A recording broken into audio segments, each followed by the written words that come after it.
Istri biasanya yang takut kehilangan suaminya, takut ditinggal sama suaminya, tinggal mati, tinggal kawin lagi, tinggal kabur.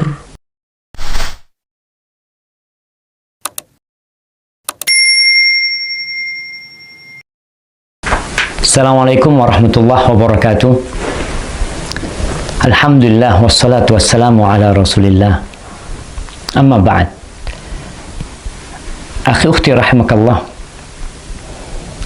tatkala seorang membina rumah tangga, kemudian Allah memberikan sakinah, kedamaian, membalut hubungan suami istri dan anak-anaknya dengan cinta dan kasih sayang, biasanya ada kekhawatiran dan ketakutan ditinggal oleh salah satu dari keduanya. Istri biasanya yang takut kehilangan suaminya, takut ditinggal sama suaminya, tinggal mati, tinggal kawin lagi, tinggal kabur. Rasanya kita perlu belajar dari ibunda Nabi Ismail alaihissalam. Tatkala Nabi Ibrahim alaihissalam menikahin Hajar, akhirnya Sarah, istri pertama Nabi Ibrahim, cemburu. Setelah punya anak yang bernama Ismail, akhirnya Nabi Ismail membawa istrinya Sarah, ibunda Nabi Ismail, dibawa kemana? Dibawa ke Mekah. Dari Palestina sana, berangkat ke Mekah.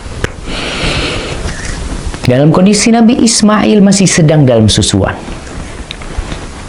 Nih, Sarah, Hajar. Nah, Hajar bersama Ismail ditaruh di dekat Baitullah. Di situ ada pohon, namanya pohon Doha. Kalau kita tahu ibu kota Qatar, Doha, itu nama pohon tuh. Ada pohon Doha di situ yang letaknya di dekat air Zam-Zam, di tempat yang agak tinggi dari Masjidil Haram sana. Taruh di sana, kasih air, kasih makanan, dan di Mekah tidak ada seorang pun yang ada di sana. Lembah kosong, tidak berpenduduk. Bukan tidak berpenduduk, tidak bertanaman, tidak ada tumbuhan yang bisa dimakan di sana. Taruh di sana. Lalu Ibrahim pergi. Nabi Ibrahim pergi meninggalkan keduanya. Ketika Nabi Ibrahim pergi, diikutin sama Hajar. Fatabi'athu ummu Ismail. Ini hadis dalam riwayat Bukhari. Ibunda Nabi Ismail ikut. Berkata, "Ya Ibrahim, aina tadhhab wa tatrukuna bi hadzal wadi alladhi laysa fihi insun wala syai." Wahai Ibrahim, kemana kamu mau pergi? Kamu meninggalkan kami di tempat ini, di lembah yang di situ tidak ada manusia dan tidak ada sesuatu apapun di sini. Nabi Ibrahim berdiam, tidak menjawab dan tidak menoleh. Menjawab tidak, menoleh tidak. Di sini Hajar sadar, mungkin pertanyaan dia yang salah. Para istri kadangkala salah bertanya kepada suami, sehingga terjadi perang di dalam rumah. Nabi Ibrahim tidak menjawab, dan Sarah kemudian dan Hajar kemudian mengatakan, Allahu amaraka bihadza. Dirubah pertanyaannya. Tadi bertanya, kami dititipkan ke siapa di sini nih? Kok ditinggal di sini? Dirubah pertanyaannya, apakah Allah yang memerintahkan kepadamu untuk melakukan ini? Pertanyaan istri Nabi. Kata Nabi Ibrahim, na'am. Iya. Idzan la yudayyi'una. Kalau seperti itu, Allah tidak akan melantarkan kami. Sudah, kau berangkat. Pulang nih. Hajar berangkat ke tempat dia meletakkan Nabi Ismail. Nabi Ibrahim terus pergi sampai ketika sudah tidak kelihatan oleh Hajar. Nabi Ibrahim menghadap ke kiblat. Kemudian berdoa.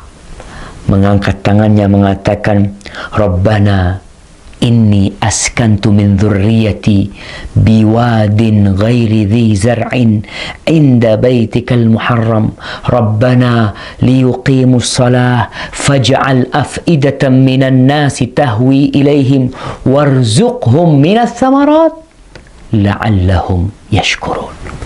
Di surat Ibrahim ayat 37. Wahai Rabb kami, bapak berat meninggalkan istrinya, tapi itu perintah yang harus dilaksanakan. Kita kalau melihat kadangkala ada orang pegawai negeri dimutasi kemana, dimutasi ke tengah hutan, tinggal istrinya, dia berangkat. Karena itu perintah atasannya. Karena itu kontrak kerja dia harus siap. Kita kadangkala taat sama perintah manusia, tapi sama perintah Allah kita meremehkan. Nabi Ibrahim selesai ditinggal, dia berdoa, angkat tangan menghadap kiblat nih. Dianjurkan berdoa angkat kiblat dan angkat tangan menghadap kiblat. Wahai Rabb kami, sesungguhnya aku meletakkan dari anak keturunanku di sebuah lembah yang tidak tumbuh tanaman di situ, di sisi Baitukal Muharram. Ya Allah, jadikan mereka orang-orang yang mendirikan sholat. Jadikan sebagian hati manusia condong ke tempat ini. Karena harus ada kehidupan di sini. Ada rumahmu di situ. Dan berikan rezeki kepada mereka dari buah-buahan. Bayangkan, Nabi Ibrahim berdoa minta buah-buahan di lembah yang kering kerontang. Itu keyakinan seorang muslim. Tidak pernah pesimis dalam kehidupan ini. Allah pasti bisa memberi. Berikan rezeki dari buah-buahan agar mereka bersyukur kepadamu. Pergi Nabi Ibrahim. Ibunda Nabi Ismail, Hajar, disusuin itu Ismail. Dia minum air yang tersisa. Dia makan kurma sampai habis. Ketika habis airnya, susunya kering, makanan habis, dilihat Nabi Ismail dalam kondisi kehausan dan kelaparan. Maka Hajar takut melihat, nggak tahan melihat Nabi Ismail dalam kondisi seperti itu. Akhirnya dia lihat ada bukit yang dekat, bukit Sofa. Berangkat ke sana. Dia lihat ke sana ke sini. Mungkin ada yang bisa membantu. Dia lari lagi. Agak keras larinya ketika sampai perut lembah. Berangkat ke Marwa sampai 7 kali. Ketika 7 kali, yang itu sa'inya orang sekarang. Kita kalau sa'i itu adalah mengenang bagaimana perjuangan seorang ibu yang ditinggal oleh suaminya. Tidak boleh berhenti berjuang. Tetap Allah bisa memberikan rezeki dengan kun, tapi tetap harus ada perjuangan. Akhirnya setelah sampai di Marwah, dia mendengar suara. Maka dia mengatakan, Sa'in, turidu nafsa'ih. Coba dengar ini ada apa nih. Dia berusaha untuk mendengar suara yang terdengar oleh telinganya. Lalu berkata ibunda Nabi Ismail, Qad asma'ta in kana indaka ghiwath. Aku sudah dengar nih, engkau telah membuat aku dengar. Kalau engkau bisa membantu, ya bantu. Ternyata dia melihat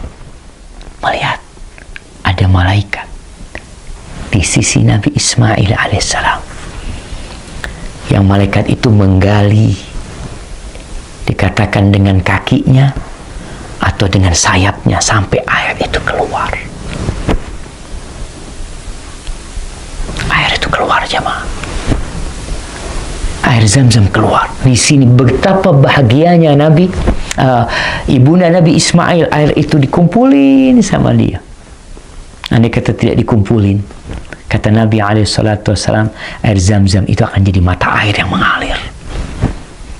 Maka jemaah, ini pesan untuk setiap wanita. Jangan takut ditinggal suaminya.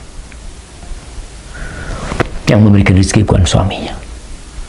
Ketika lahiran, nggak ada suaminya, marah-marah sama suaminya. Suaminya tidak bisa berbuat apa-apa.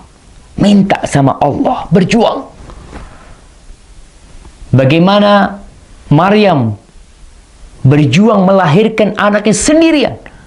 Tidak ada yang membantu dia. Tapi yakin ada Rabbul Alamin. Semoga setiap wanita bisa mengambil pelajaran dari ibunda Nabi Ismail. Barakallahu fiik.